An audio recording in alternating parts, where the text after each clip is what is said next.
Passive, or even distant. But sometimes why is the key. The key that can unlock so much to our lives.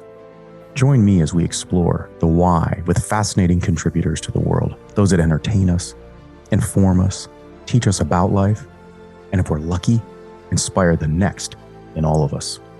I'm your host, Dr. Rod Berger, and welcome to HeadRoom, a production of Rainlight and co-produced by Old Soul. Let's go. I've got to start with this. I want to talk about relevancy. Okay. When I mentioned to people that you and I were going to be spending some time here in Toronto, it didn't matter the background, the age. Everybody had a physical reaction to Vanilla Ice. How do you stay relevant for 30 years? Don't think about staying relevant. Just have fun. You never work a day in your life, So I just grind and shine. That's the motto. If you don't grind, you don't shine. So I just try to get up every morning and have a purpose, a meaning, some drive, some ambition, and put my best foot forward. I believe we all wake up the same way. It's, we yawn, we stretch a little bit, we may get a cup of coffee, but it's what you do during the day that makes the difference. So have an agenda, a goal, and get out there and have a purpose and a meaning. And hopefully you got enough drive with some energy to make it all happen. If there's a Mount Rushmore of rap, are you on that?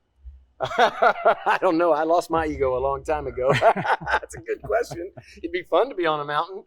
Who knows? Hey, like I said, I live life day by day, man, and I enjoy every living moment. But you went through the hard times. I mean, you really plowed the field for others to come after you in ways that I don't know if it was because you were a white rapper. I mean, what does that even mean for you? Is that a badge of honor, or does that rub you the wrong way? It rubs me the wrong way 100%. It doesn't make any sense to me. There's no category for white rapper. Show me where the award. It doesn't exist, and it sounds racist, to be honest with you. So I've never liked it because it's not really a category, only in kind of narrow-minded people's head. I get it. I understand it. Yeah, the white rapper, because if you don't really know rap, he's the white one. It's easier to identify him. But it's really not, and I know most people that say it probably aren't racist. I'm just saying, to me, it feels like that because you're basing it off of the color of someone's skin. And it'd be like you saying, oh, there's the black rocker, Jimi Hendrix. It don't make sense. It doesn't, it really, rap is rap, has no color. Music has no color. Is it a knock on your talent too? I would think no, that it's not a knock on the talent. It's just the wrong phrasing. There's no award for that. If it's a rap award, it doesn't matter if you're black, white, Puerto Rican, Jewish, Canadian, anything. It is what it is. It's rap award, not white rappers. It doesn't exist. So where do you think you fit into the history of music? Because obviously, like I said, I can mention your name one time and people light up. Well, listen, the honest truth about it is, and like I told you, I lost my ego a long time ago, but I know how to analyze things, and I know in my life what happened, and I can see it. What happened is that Ice Ice Baby became an anthem of the 90s. So that when I say the word anthem, it makes it bigger than every number one chart song that happened in the 90s. So it just identifies that whole blockbuster cassettes, even CDs and neon colors and Air Force One shoes, fanny packs. I mean, there's a whole list of things that we know that don't really exist anymore that were awesome and great. And they're coming back. The fanny pack is back. Well, you're bringing it back. I'm telling you, it was a better time. I feel sorry for these kids today when, we weren't stuck in our houses like these kids today playing Fortnite, dancing like this. We danced for real and we got out of the house. We invented block parties in the 90s, We had Beavis and Butthead. We didn't take things so serious. Everybody today seems like they're so infected by the computer that it's really kind of ruining the world, and it's already ruined pop culture. You can't really identify anybody what type of music they listen to by how they dress anymore. So fashion and pop culture have been erased. How do you dress like TikTok? You really don't. It doesn't have a fashion. So it's a different world today. And I just find it fun to just kind of ride the wave. Wherever it goes, that's where I'm going to be. But I'm going to be there smiling because I believe that smiles are contagious. And that's the way I kind of tackle every day in my life. Let's go back to the early 90s. So why do you think, what was it about you outside of the song and the anthem? And I love that choice of word because I think that resonates with people. Yeah. But what do you think what were the conditions like that? Because I think you got to have, not that it's luck, like, some might say Lady Luck gave you a kiss, right? And you just kind of took off. There's no luck. It's hard work. It's grind. Nobody does it for you. When the gate drops, the BS stops. And let me tell you something. If you don't grind, you don't shine. So My dad, stepdad, he told me when I raced motocross, I grew up racing dirt bikes, so I'm very competitive with everything I do. I do not want to lose, even if it's throwing a penny next to the wall. I want to be closer.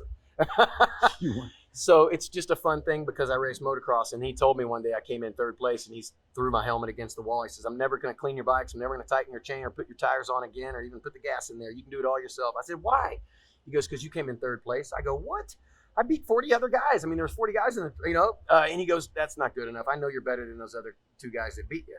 So I go home that week and he tells me, first of all, I came in your room at 3 a.m. I know you're at your girlfriend's house the night before a race. And if you're really committed and you really are dedicated to this and you see all the hard work that I do and I put into this as well, because I know you're in your girlfriend's room and I came in there and he says, that's not commitment. He goes, let me tell you what commitment is. Somebody who's dedicated to this, somebody that sees all the effort that we're putting in, so you put the same. He goes, that's some half-ass results and half-ass input to even make this work. So I all week, I practiced all week. I called my girlfriend. I said, I cannot come over and I'm sorry. And I practiced to the point where I had blood coming out of calluses on my hands, just riding. I went out and smoked those guys that beat me the week before. So he was right. And he showed me how practice makes perfect, but commitment is the real key. If you don't commit to something and you only half-ass commit, you're going to get a half-ass result. HeadRoom is produced by Old Soul, a one-stop marketing agency that understands the power of brand and nuance.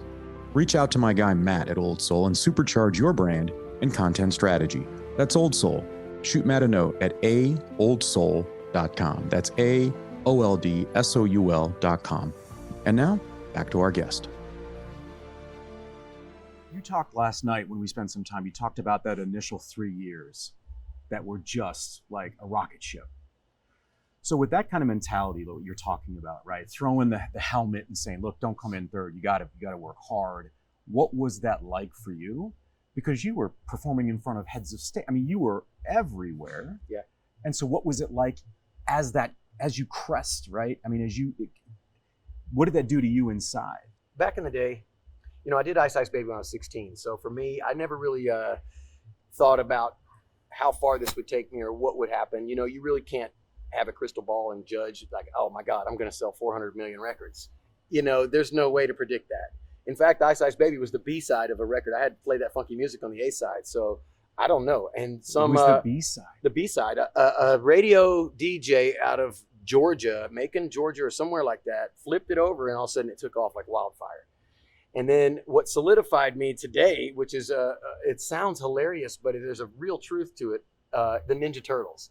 So the Ninja Turtles, we all grew up to it at our age, yes, and even our kids, and then in between. So everybody has a connection from here to Russia to China to anywhere in the world with the Ninja Turtles, because it impacted the whole world to a point where all the kids are growing up to the Ninja Turtles. They're still relevant today. It's a big thing, and they sell more merchandise than Spider-Man, Superman, and all the other superheroes combined. So the Ninja Turtles are here to stay. and I became embedded with that. So a lot of people that didn't pick up on Ice Ice Baby the first round, they got me through the movie Ninja Turtles, and they're like, oh, that guy sings Ice Ice Baby. That's the same guy. But it just kept me going for every generation. It keeps it young forever, and I'm very grateful for the Ninja Turtles. Let's talk about your relationship with Ice Ice Baby.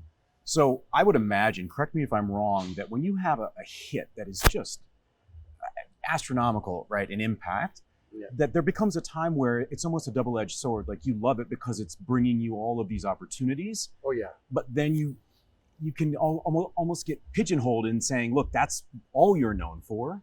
So did you have a love-hate relationship over the last 30 years with that song? I don't care about being known for anything. I care about just basically people being entertained by what I do. I'm an entertainer, so I'm very blessed and honored that people appreciate what I do out here, as an entertainer. And I always say, never cater to a hater, just say later. Never cater to a hater, just say later. But the truth is that, there's so many people that really appreciate what you do, and you just cater to them, and you just go out and entertain. And that's my whole movement. I could never, like I said, predict Ice Ice Baby selling 400 million records and still selling to this day, and to a crowd that wasn't even born when it came out. Yeah. So it's a rare thing. A lot of acts that were on the charts with me back then did not cross that bridge into. There's a wall. Like, I have a 24-year-old daughter that thinks I'm cool because of the way I dressed back in the day, because the 90s are fashion-wise the coolest thing today. Yeah. You know, the Air Force One came out 30 years ago. That's from the 90s. The Air Jordans, they outsell LeBron shoes 1 billion to 1, and he hasn't played in 30-something years. So it's like, what is going on? It's the 90s. It's infectious. I saw that Louis Vuitton has a new fanny pack coming out. It's ridiculously infectious because pop culture's dead, computers and everything see how colorful the 90s and the 80s were and how great it was, and they want to relive it. So the kids today are taking that and kind of morphing it into what they're doing now. So you're primed really for almost another chapter based on what you're talking about, it sounds like. So would you say that you mentioned that you're an entertainer, and I was thinking to myself and just doing background, I thought, I wonder if you think of yourself as an artist, an entertainer? I'm an artist, without a doubt. An entrepreneur? All of it. 100% entrepreneur too. You can be a few things in life. You just got to find some passions out there. I never predicted it, but in the real estate, I've done very well. And you've seen my show now, over 180 episodes, 10 years running. But I've been doing that for 30 years.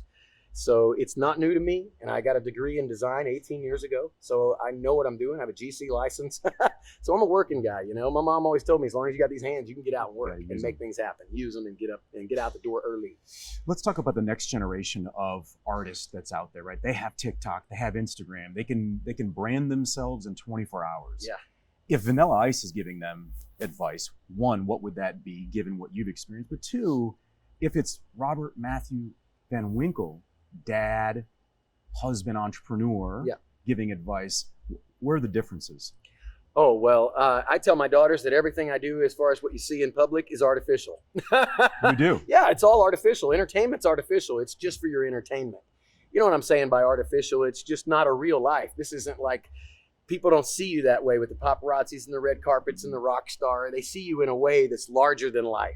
And then there's dad, you know, with the kids, and you're just at home, popcorn in your underwear, bag of chips, watching a movie. And that's what I tell them. And they know that when I come home, I'm dad. Whatever they see in the public is just, oh, that's what he does. So you leave Vanilla Ice at the door. Well, it's all the same person. So I might start dancing in the middle of the popcorn and with TV. So yeah, we're all the same people, but we enjoy the whole thing. But yes, I wear many different hats. And so what advice then would you give the young, sort of the up and coming? I tell the young generation to, basically to enjoy the ride. Don't take everything so serious, because they're so influenced by something that somebody put on the internet or something that might not be so true. In other words, don't take everything in life too serious. Enjoy the ride. You're here for a short time. Make it a good time. But the truth is, just believe that smiles are contagious, because, you can dance your way through life all the way to the end.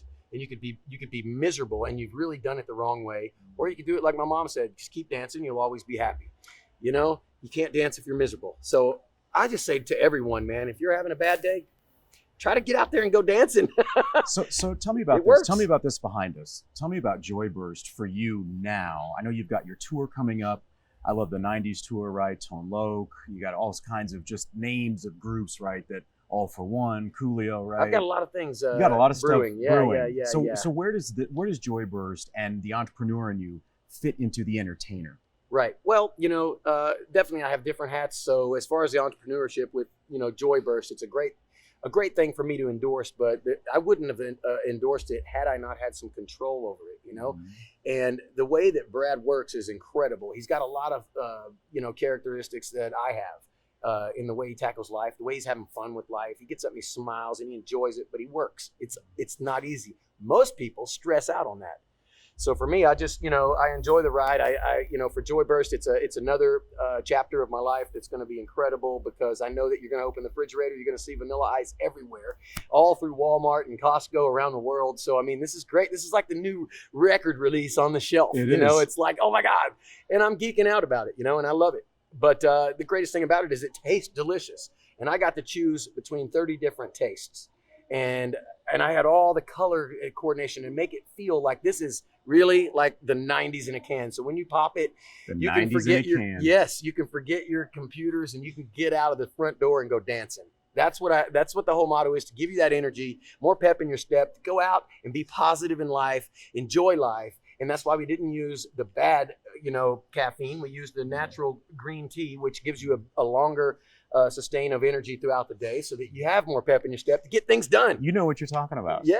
You are a working man. I'm a working man. I like to dissect everything. I'm OCD. I mean, yeah, it's life is fun if you make it fun. And you got to you got to go through the maze and dissect all the stuff and jump over a few hurdles to get there. But keep being you. Keep being you, Vanilla. Thank you, brother. There's light at the end of the tunnel, and it's not a train. Thanks for taking the plunge into HeadRoom, where we uncover the why behind the what and who impacting our lives. HeadRoom is a production of Rainlight and co-produced by our friends at Old Soul. I'm your host, Dr. Rod Berger, and this is HeadRoom.